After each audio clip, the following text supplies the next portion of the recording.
Lou Church was the archetypal American entrepreneur. He prospered in the free enterprise system through hard work, risk-taking, innovation, and making use of his talents for the benefit of others and himself. Mr. Church remained true to the values of freedom, a market economy, limited government, and the private property order. Through the Lou Church Educational Foundation, he hoped to preserve and perpetuate this system, in which those who followed after him would have the same opportunity to prosper and enjoy liberty that he had. We are very pleased to have Dr. Thomas Woods deliver this year's Church Memorial Lecture. Dr. Woods holds his undergraduate degree in history from Harvard and his MA, MPhil, and PhD from Columbia University. He is the author of The Church Confronts Modernity, Catholic Intellectuals in the Progressive Era, forthcoming in May from Columbia University Press, and the editor of 2 volumes in Regnery's Conservative Leadership series. His manuscript on Catholic social teaching from an Austrian perspective is presently under review. Dr. Woods is also associate editor of Latin Mass magazine and author of numerous articles appearing in Investor's Business Daily, the Christian Science Monitor, the New Oxford Review, and dozens of other scholarly and popular periodicals. Dr. Woods is currently Assistant Professor of History at Suffolk Community College of the State University of New York in Brentwood, New York. The topic of his lecture is the trouble with Catholic social teaching. Dr. Woods.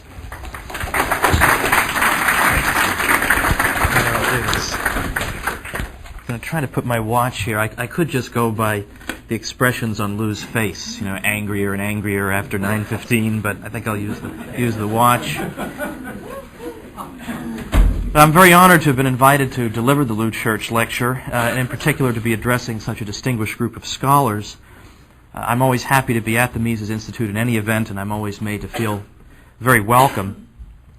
I do feel a little funny today, being apparently the only person in the room who hasn't co-authored an article with Walter Block.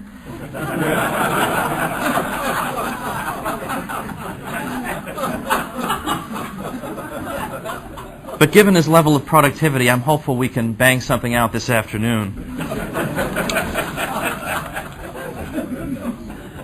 Well, unfortunately, I don't have the luxury that Dr. Ebeling had yesterday, since I have but 45 minutes, so we'll save my jokes for later, and since I learned them from David Gordon, we're probably just as well we wait.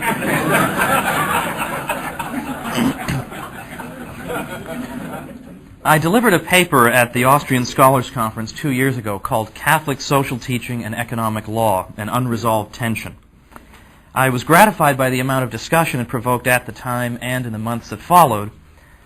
And in a paper delivered later that year at another conference, Professor Richard Doherty of the University of Dallas, who was not altogether persuaded by what I had to say, nevertheless described my position very well.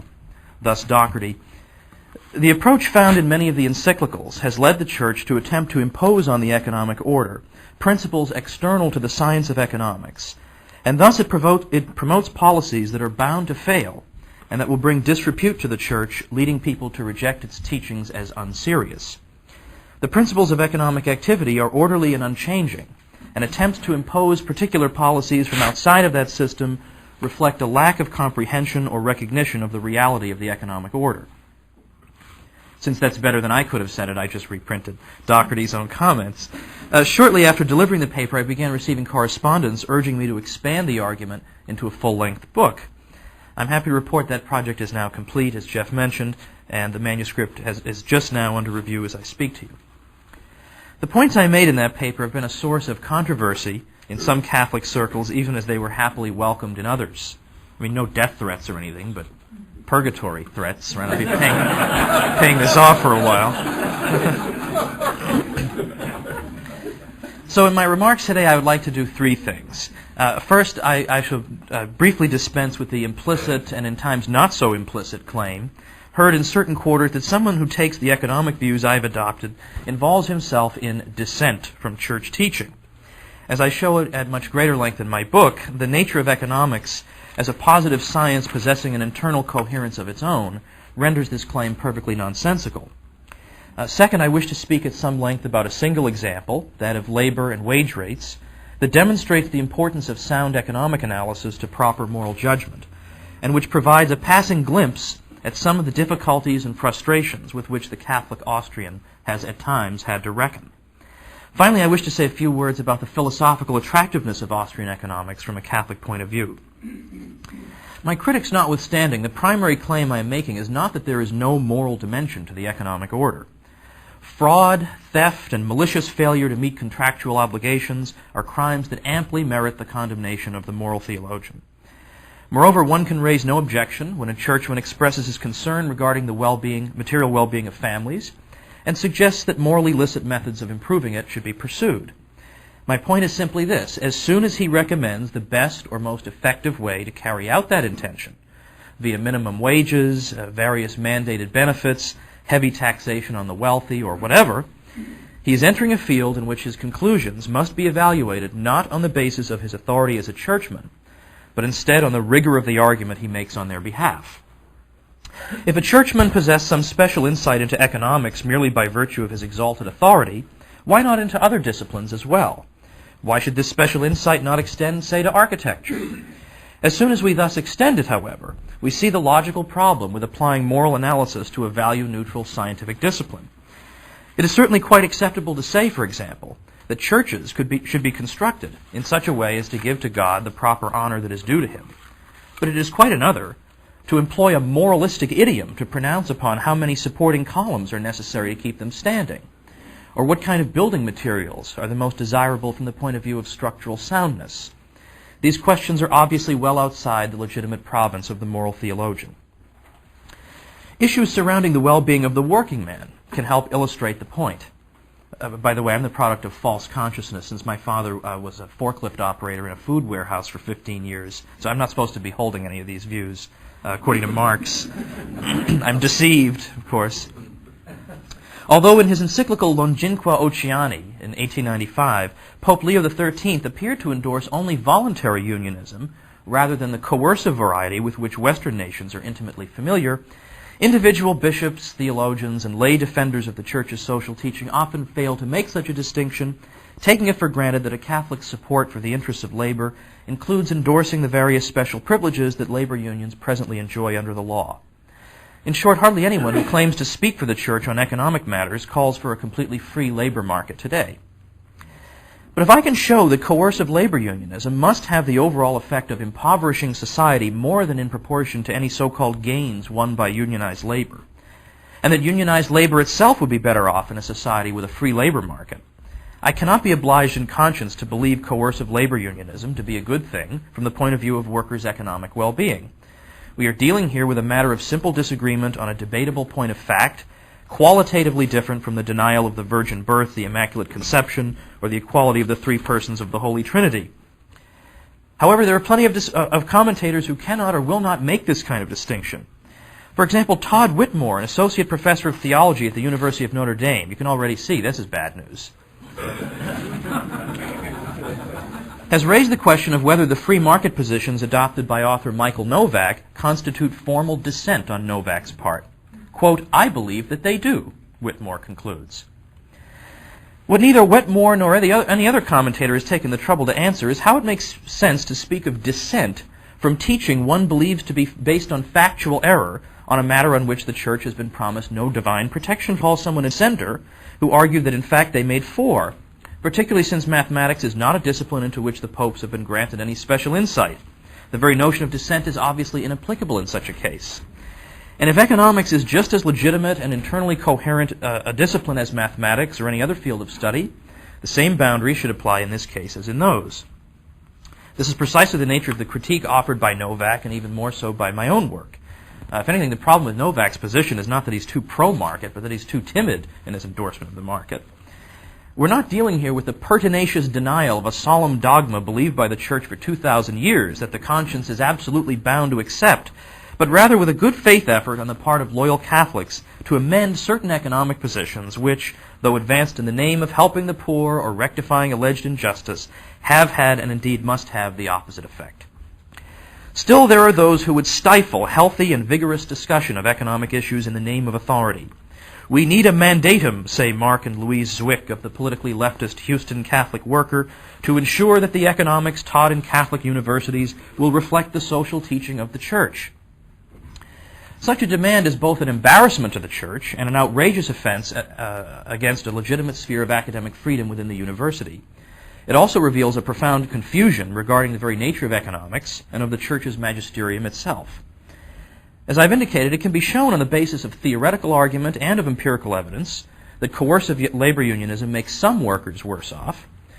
Richard Vedder and Lowell Galloway of Ohio University have also shown that labor taken collectively is much worse off than it would have been had a free labor market prevailed over the past half-century. To be sure, that conclusion appears to contradict the implied conclusion of Catholic social teaching that labor unionism is a legitimate means for workers to advance their interests and one that Catholics should favor. What exactly would the Catholic university endorsed by the Zwicks do with such information as Professors Vedder and Galloway provide? Ignore it? Assume a priori that it must be false? Would I be fired for communicating such subversive information to my students? If so, would the Zwicks, before firing me, at least do me the courtesy of explaining where my logic was mistaken? Or am I simply to assume that logic is not welcome in their so-called Catholic university, since its conclusions are disappointing from the point of view of the social teaching? Those of us who belong to the Church and are persuaded by the claims of Austrian economics insist upon the legitimate liberty of opinion that is supposed to be permitted in matters that do not touch upon Catholic dogma and on which men of goodwill may disagree. St. Augustine is famously said to have remarked, "In fide unitas, in dubiis libertas, in omnibus caritas," in faith unity, in doubtful matters liberty, in all things charity. Such liberty of opinion on economic matters is generally recognized in practice. No one is suggesting that the 16th century Spanish scholastics, who held a number of proto-Austrian economic ideas, be declared heretics for that reason, though they certainly would be considered heretical had they denied an actual Catholic dogma, had they denied, for example, the Incarnation, the Trinity, the two natures in Christ, and so on. The Spanish scholastics remained profoundly admired by Catholics as the great intellects they were, unthinkable if they had pertinaciously taught perverse error. When in the early 20th century Monsignor John Ryan put forth his moral arguments for a family wage for a head of household, he was criticized by some in Catholic scholarly circles. The Catholic University Bulletin published a lengthy critique of Ryan in 1907, and as anyone familiar with that publication knows very well, its editors would never have published anything they believed to be in conflict with the tenets of the Catholic faith. That they nevertheless published critiques of Ryan reveals that they were able to make the elementary distinction between matters of Catholic dogma and matters which, by virtue of their reliance upon analysis borrowed from a secular discipline, are necessarily excluded from the infallibility that the Church claims in matters strictly pertaining to faith and morals.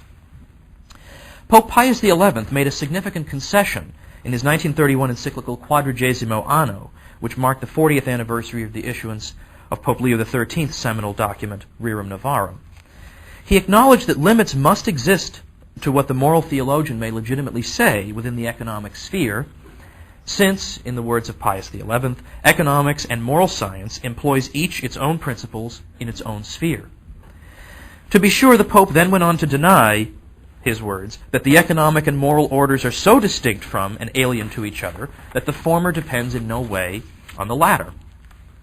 But once it has been conceded that economics is a bona fide science possessing an internal coherence of its own, problems immediately arise for those who would claim that Catholic social teaching definitively settles all major economic matters in an absolute and binding way. As A.M.C. Waterman points out, this concession by Pius XI throws doubt on the authoritative character of that very substantial part of Catholic, or at least papal, social teaching, which consists not of theological and ethical pronouncements, but of empirical judgments about the economy. This is the fundamental issue, as yet unresolved, in Catholic social teaching from the perspective of the supporter of the market.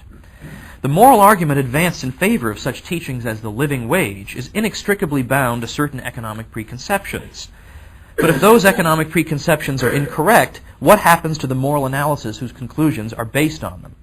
For instance, churchmen have wanted to increase the material well-being of workers, and some have not ruled out the imposition of a government-mandated living wage in order to do so. But what if such legislation increases unemployment? Should this not be a factor in our moral evaluation of living wage legislation? Furthermore, what if we can show that real wages are reliably increased across the board not by intrusive legislation, but by an economic order that leaves capital accumulation unhampered, thereby increasing the productivity of labor. Facts like these must inform our judgments on such matters. This is the primary difficulty with some of what goes by the name of Catholic social teaching, and it is this, rather than any lack of loyalty to the teaching office of the Church, that accounts for why so many genuinely faithful Catholics have had difficulty lending their wholehearted support to these positions. William Luckey, chairman of the Department of Political Science and Economics at Christendom College, shares this concern, and he writes, "The fact that Catholic economic teaching, put forth as unchanging and required of belief, did not square with what Austrian economists know to be true, has created an agonizing crisis of conscience for such economists." All these economists have tried to say is that if churchmen wish to weigh in on important economic questions, they cannot do so in a way that legitimately binds the conscience unless they pay very serious attention to what the secular discipline of economics has to say. In Rerum Novarum, 1891, Pope Leo XIII insisted that there was no inherent antagonism of interests between labor and capital. This point strikes at the heart of Marxism, of course, since that ideology posited a war of class against class as the normal and unavoidable condition of the market economy. The Pope may not have realized the full import of the point he was making, but the analysis that follows here may, I hope, vindicate his claim more decisively than he may have thought possible. What I want to show here in brief is that, in fact, the normal operation of the market tends toward an increase in the laborer's standard of living. So benevolent an institution is the market that no one's gain has to come at the expense of anyone else. Everyone can gain simultaneously. That being the case, it is this approach that Catholics should take when seeking to increase people's standard of living, not only because it is the only way that can improve everyone's economic well-being at once, but also because it does so in a way that sets up no artificial antagonism between labor and capital, as does all proposed legislation that would have increases in the worker's well-being come at his employer's coerced expense. In my opinion, one of the most important contributions of George Reisman's book Capitalism from 1996 is the author's productivity theory of wages. Given my limited time this morning, I can only sketch Reisman's argument, though I do him considerably more justice in my forthcoming book. First, a proviso. In an economy with an expanding money supply, it is conceivable for everyone to earn more money at the same time, and for the prices of all goods to rise on a steady and regular basis. This, of course, is a description of the American economy for most of the 20th century. But these features of our inflationary economy obscure the actual process by which our living standards are increased, because they mislead us into thinking that the source of our increased prosperity is the greater quantity of dollars we tend to receive over time for our services. For the sake of conceptual clarity, therefore, we imagine in what follows an economy with an unchanging quantity of money. The key to the process whereby the unhampered market increases the average standard of living involves business investment in capital goods that increase the productivity of labor, that is, the amount of output that each worker is capable of producing. A forklift, from my own experience, makes it possible for a worker to move and stack far more pallets than before, and to reach heights that would have been impossible with his bare hands. Other kinds of machinery can multiply the efficiency of a single worker many times over, sometimes even by orders of magnitude. The amount of goods the economy is capable of producing thus rises, at times even explodes. This is how wealth is created. As a result of such capital investment, firms can now produce many, many times more goods than before, very often, and at considerably lower cost. Thanks to the pressures of market competition, firms pass on these cost cuts to consumers in the form of lower prices, better quality merchandise, or a combination of both. The ordinary person's standard of living increases, therefore, not because government takes from the rich to give to him. That kind of simple theft would only undermine this process. Or because labor unions struggle with employers to win him concessions. Can't they find any verb other than struggle, by the way, in labor history? His standard of living increases because on the unhampered market, business firms are in a position to invest in machinery that makes it possible for more and more goods to be produced with fewer and fewer hands, thereby increasing the overall amount of material goods available and rendering them less and less expensive. As Reisman explains, it is the productivity of labor that determines the supply of consumers' goods relative to the supply of labor, and thus the prices of consumers' goods relative to wage rates.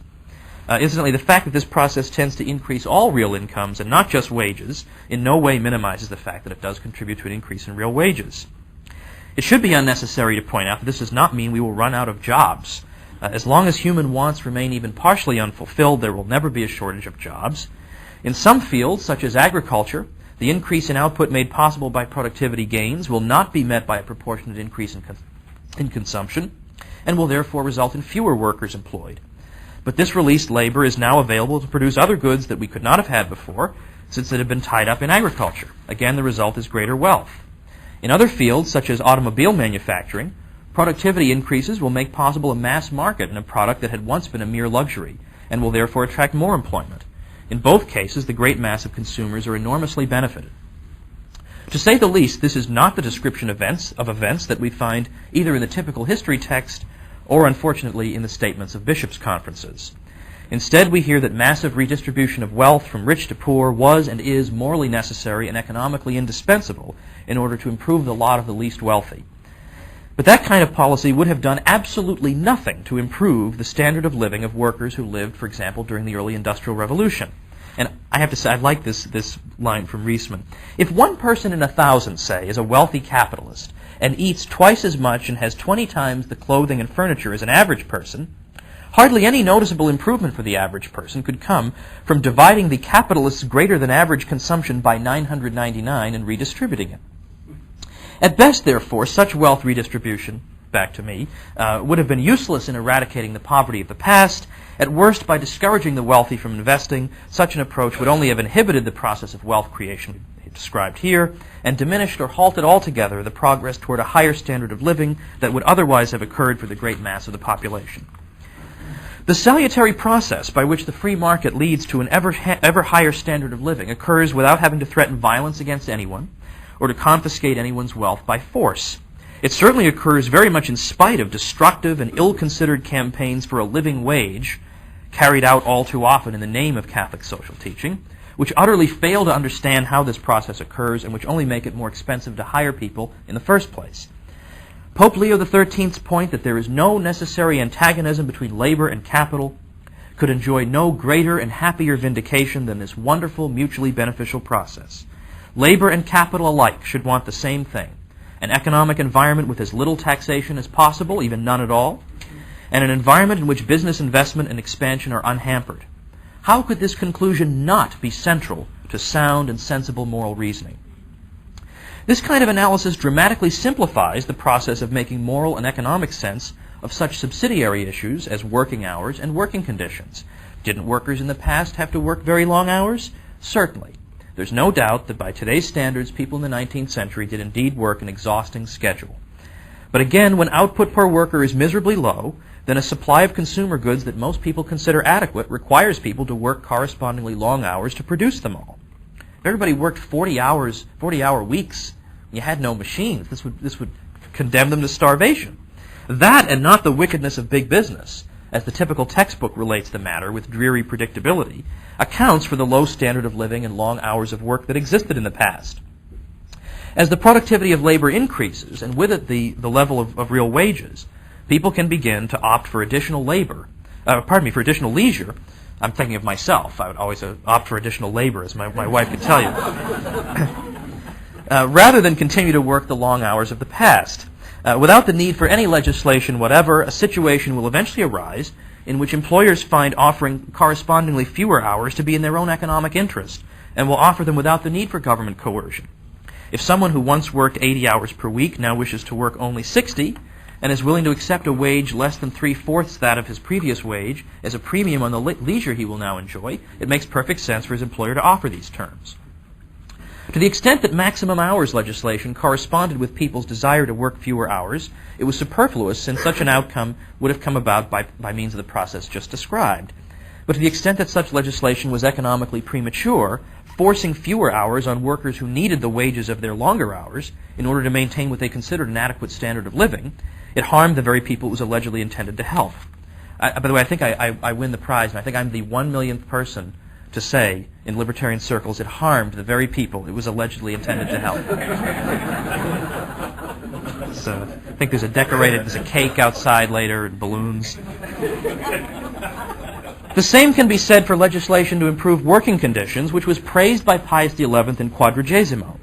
Improvements in working conditions that pay for themselves in terms of less workplace damage and disruption will of course be readily adopted by any profit-seeking enterprise. But even improvements that do not pay for themselves will still be adopted in cases in which the wage premium that would have to be offered to attract workers in the absence of the improvement would be higher than the cost of simply introducing the improvement. The only non-arbitrary way of introducing an improvement like climate-controlled facilities, therefore, and the only way of doing so that does not price workers out of jobs entirely or impoverish society out of proportion to the satisfaction derived by workers now enjoying climate control, is by paying attention to the market. Everyone knows that certain lines of work, because of their difficulty or because of undesirable or unpleasant aspects of the labor involved, carry a wage premium to attract sufficient workers by compensating them for these negative factors. As time goes on and more places become climate controlled, the wage premium for non-climate controlled workplaces will rise. The wage differential that the non-climate controlled workplace must pay in order to attract workers away from employers with climate controlled facilities may eventually reach a level at which it would be less expensive for the firm simply to install climate control rather than to go on paying higher wages than their competitors who provide climate control. The market thus allows for rational allocation of resources and helps to ensure that improvements in workplace conditions do not come at the expense of other goods that workers and consumers value more. And of course, there's no logical limit to the improvements in working conditions that we might want. Who would not want 5-hour lunch breaks, an office with a view of Niagara Falls, and the services of a masseuse? There is no such thing as a free lunch. I'm sorry to repeat that in this room. And any improvement in working conditions must come at the expense of something else that must now be foregone. There is no way in isolation from market exchange that improvements in working conditions can be rationally compared with these foregone opportunities. Most people, including recent popes, take for granted that the government must enact legislation governing working conditions. Now, certainly the popes would oppose state-mandated safety requirements so stringent as to cause serious disruption in employment. As free market economists have suggested, however, there is only one non-arbitrary way of ensuring that increases in working conditions do not come about at the expense of other goods that society at large as well as workers themselves value more highly. That way involves market exchange. For that reason, therefore, there is nothing subversive or objectionable taking place when a Catholic recommends the market as the best way of implementing the Pope's concern for working conditions, even if this particular solution may not have occurred to them, as indeed it does not occur to most people. A similar analysis can also shed light on the problem of child labor, the source of a great deal of uninformed moralizing. Far from a product of the Industrial Revolution, child labor has existed since the beginning of time. When the productivity of labor is hopelessly low, parents naturally think of children as economic actors who can contribute to the well-being of their families. Without their children's participation in the family's work, the entire household could suffer terrible privation. This is a fact of life in poor, low-productivity societies that no so-called progressive legislation can wish away. As Anna Kruger writes, "The issue of child labor is vexing. There are legitimate issues of intolerable working conditions, but employment of children may provide food that prevents a family from starving. In some instances also, it may provide girls with an alternative to forced early marriages." Even the International Labor Organization conceded in a 1997 report, "Poverty, however, emerges as the most compelling reason why children work. Poor households need the money, and children commonly contribute around 20 to 25% of family income. Since by definition poor households spend the bulk of their income on food, it is clear that the income provided by working children is critical to their survival." So to say that legislation can bring about an end to child labor is like saying that someone's fever can be cured by dousing his thermometer in ice. The only way child labor can come to a genuine end is when the need for it has dwindled or disappeared. In societies where the productivity of labor has risen sufficiently, in other words, when the labor of fewer people is now necessary to perform the same amount of work as before, the contribution of children to the productive process no longer carries the same urgency. In wealthy societies like these, parents have the luxury of keeping their children at home, and in our own case, even providing them with over 12 years of what we laughingly call formal education by age 18. But again, this outcome could not have been wished into existence. It had to be brought about through a dramatic increase in the productivity of labor.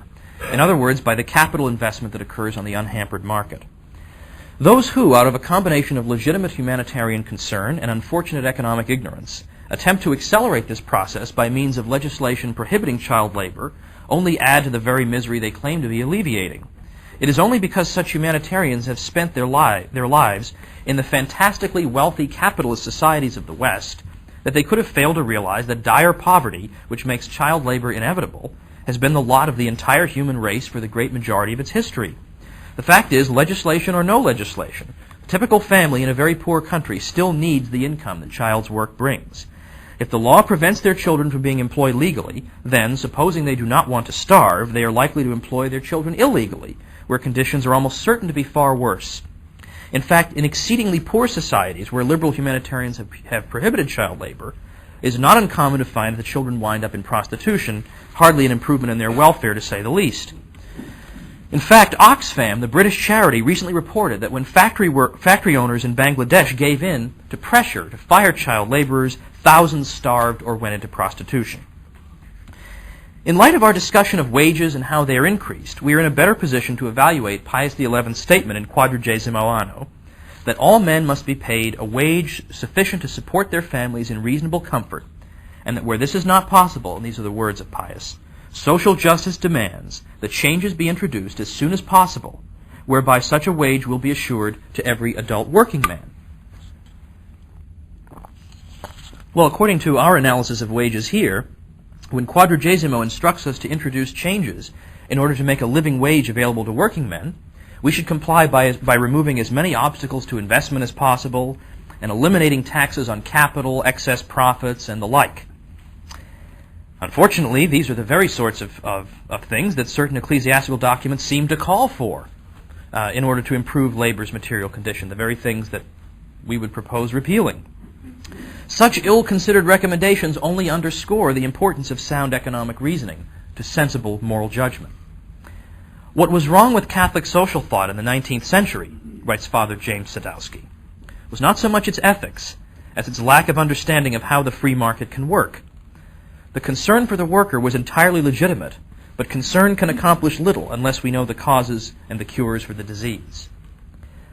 I had Father over for dinner, actually not so long ago, and I asked him, over the course of your career as a Jesuit, a wonderful man retired at Fordham, I asked him, have you encountered any other priests whose economic views are entirely, consistently 100% Rothbardian? And he said no, and then paused and said, don't expect to either. But well, who knows, right? Who knows what the future will hold? I mean, nothing the Mises Institute can't do. Strangely, little or no acknowledgment is made in papal economic writings since 1891 of the enormous increase in living standards that became evident among the great mass of the population from the Industrial Revolution to the present, or the substantial increase in the purchasing power of wages that occurred throughout the 19th century, the century of laissez-faire.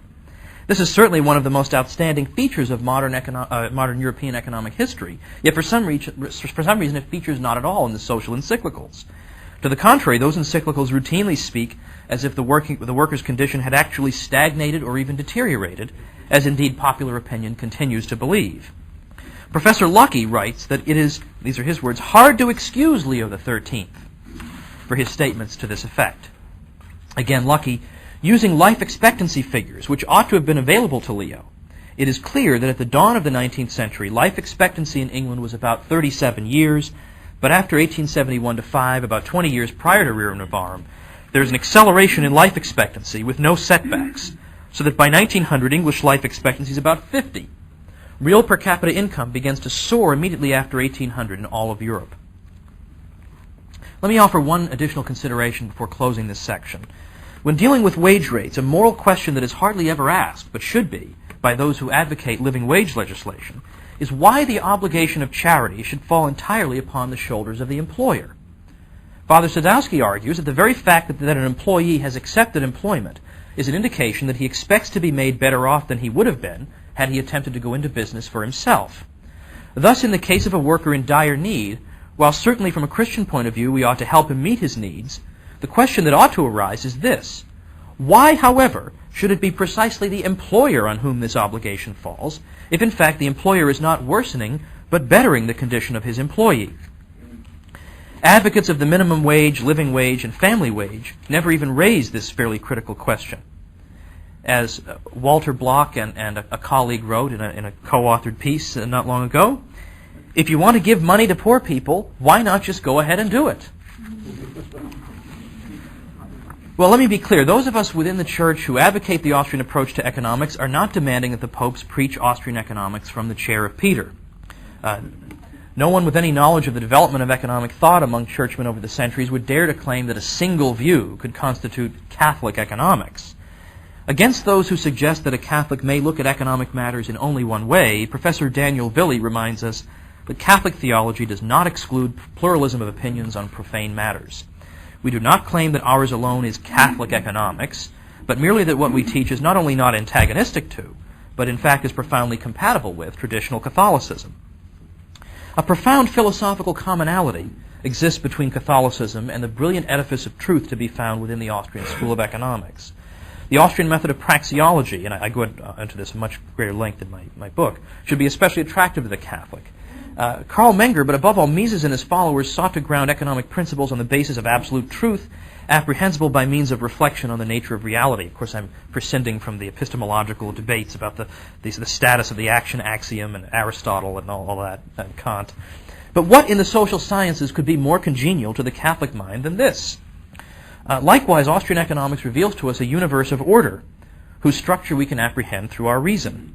As Professor Jeff Herbener, this guy right here, explains, a causal, realistic approach to economics arose in Christendom because only there did scholars conceive of nature as an interconnected order, created in the flux of time by God out of nothing, and governed by God-ordained natural laws that human intellect could discover and use to comprehend nature with the goal of ruling over it for God's glory.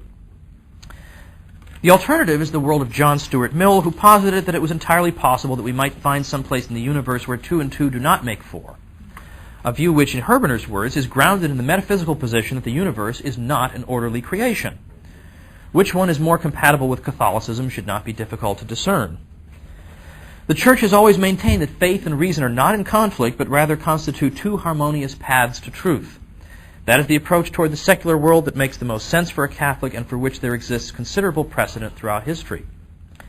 In the 2nd century, St. Justin Martyr spoke of the seeds of the Word to be found in the ancient Greeks, and Clement of Alexandria insisted that the great works of the Greeks be studied at his renowned catechetical school. St. John of Damascus, John Damascene, adopted the same attitude. He favored the study and use of what was good in Greek philosophy because, in his words, whatever there is of good has been given to men from above by God, since every best gift and every perfect gift is from above, coming down from the Father of lights. In my own book on Catholic intellectual life during the Progressive Era, I show that the same type of interaction with secular knowledge was at work in the early 20th century as well. It is simply not possible to question the doctrinal orthodoxy of the men I profiled in that book. At the same time, they were not afraid to engage in selective appropriation of the best of secular thought wherever it contained an insight that might be of benefit to the Church, all the while keeping the faith itself free from any kind of profanation. Yet while the Church has not hesitated in the past to make use of whatever secular knowledge has to teach, what is especially interesting about the present case is that the secular truths that economic theory has to teach were in some cases anticipated or even discovered by some of the Church's own theologians. The Austrian school carries forward, as many of you know, a great many of the economic insights of the late scholastic theologians, a source of pride, not shame, for modern-day Catholics. The scholastics perceived clear relationships of cause and effect at work in the economy, particularly after observing the considerable price inflation that occurred in 16th century Spain as a result of the influx of precious metals from the New World. From the observation that the greater supply of specie had led to a decline in the purchasing power of money, they came to the more general conclusion, an economic law, as it were, that an increase in the supply of any good will tend to bring about a decrease in its price.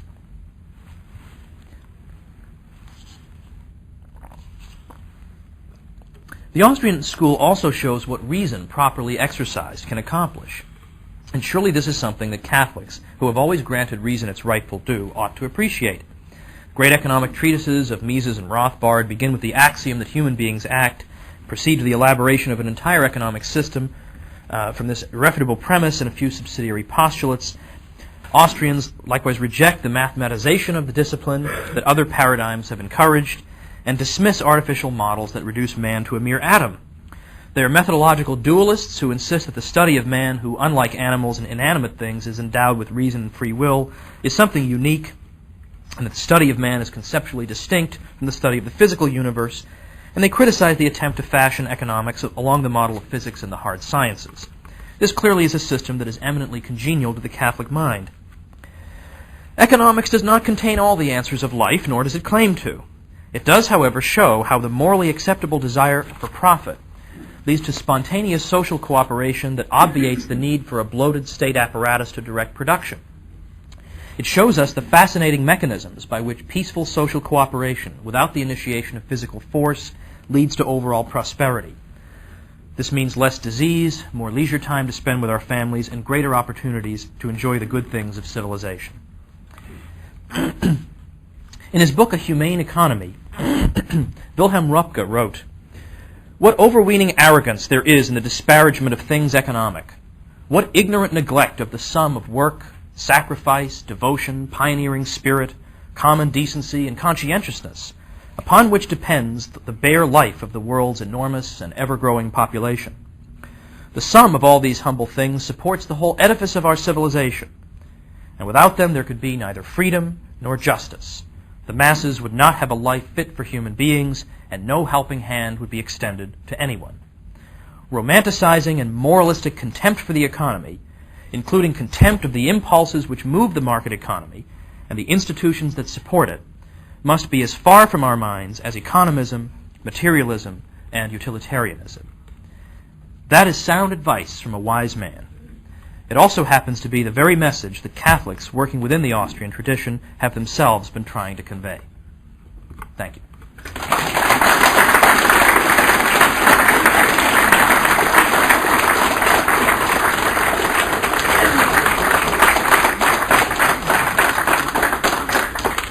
Time for a few questions. Morgan.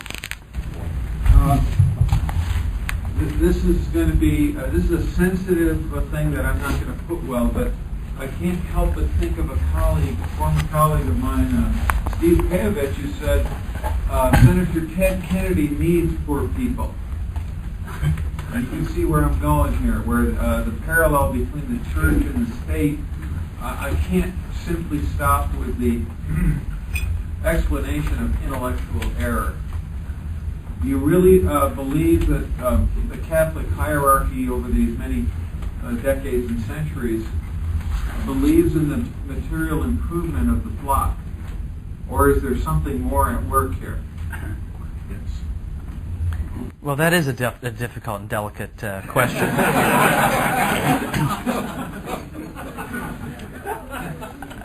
I mean,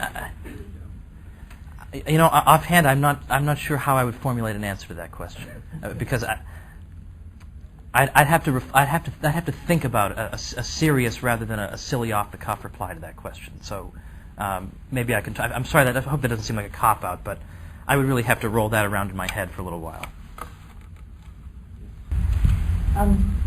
Not being an economist, it would seem the whole problem with economics is that wealth for people increased over time, life expectancy increased over about 60 years, but we don't live that long. The people didn't live that long. So it's sort of like the circumstances are bad. They're getting better, but people want it now. And therefore, the idea of labor unions getting it now, living wage now, because I won't be alive in 60 years. What do you do with that? And promoting free market economy? Yeah, well, I mean, I guess sort of the answer is that well, the question. Oh, sorry. The question seems to be that it's true that over time the market economy leads to we get greater life expectancy, greater prosperity, but there's a certain impatience on the part of some sectors of the economy, particularly labor, for example. They want improvements in their material condition to come immediately and as fast as they're seeing them for other people. But and how do we answer that? Well, part of the answer is that the mechanism that is accelerating this increase in material well-being, which is an increase that, as we all know, means that everybody's living at a standard of living higher than the greatest kings lived in. I mean, if you have a flush toilet, then you're living better than a king in the 18th century. But the answer that I would say is that you're going to. It's not helpful to interfere with the mechanism that is making possible the very thought that your condition is improvable. I mean, Hayek made this argument in his great book on edited volume on capitalism and the historians that when poverty is just a fact of life and it's just grinding poverty goes on for centuries, no one questions it. I mean, you don't hear protests about it in the 11th century. I mean, what's the point of protesting? It'd be like protesting a blue sky. There's no point in it. But it's only when you see that great wealth is possible that suddenly you suddenly notice that poverty is something intolerable. So I would say that I would say to such people, you would better be very careful about interfering with the very system that is making possible the progress that you see, that is already made possible, unthought of progress in your own life, promises to make possible great progress in the future, as long as you don't grind it to a halt, through misguided intervention. That would be my best off-the-cuff answer. One more. Maybe you can help me understand why it is that the Catholic morality, Christian morality, generally applies to the ends but not the means. In other words, the goal is say improvement of wealth of the masses or living conditions of the masses. But Ten Commandments says, "Thou shalt not steal." Right? Certainly, the Gospels very often refer to tax collectors as sinners all over the place. Matthew.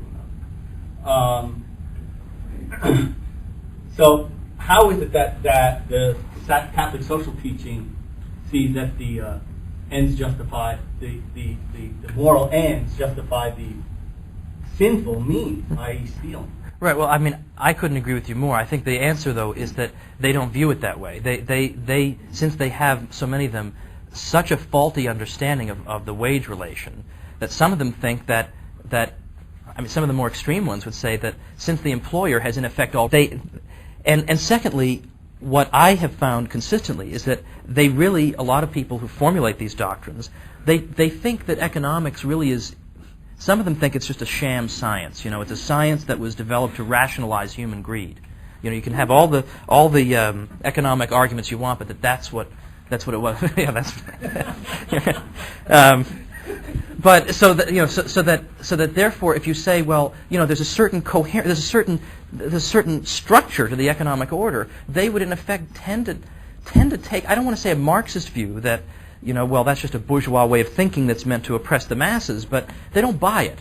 They would say that that's just like deism in religion, that there's a being and that somehow everything works out according to natural laws, and that you're just applying deism to economics and the world doesn't work that way. And so I think it's partly because they won't give economics its due. And the thing is that part of my answer to Professor Reynolds' question now would be that since I know so many people outside of the church, for instance, the German historical school, for example, wouldn't really recognize what the points that Mises was trying to make about economic laws that are independent of time and place and that are just there and you can't wish them away. People in the German historical school took the position that a lot of Catholic social thinkers take, which is that there really isn't anything that our human will can't overcome.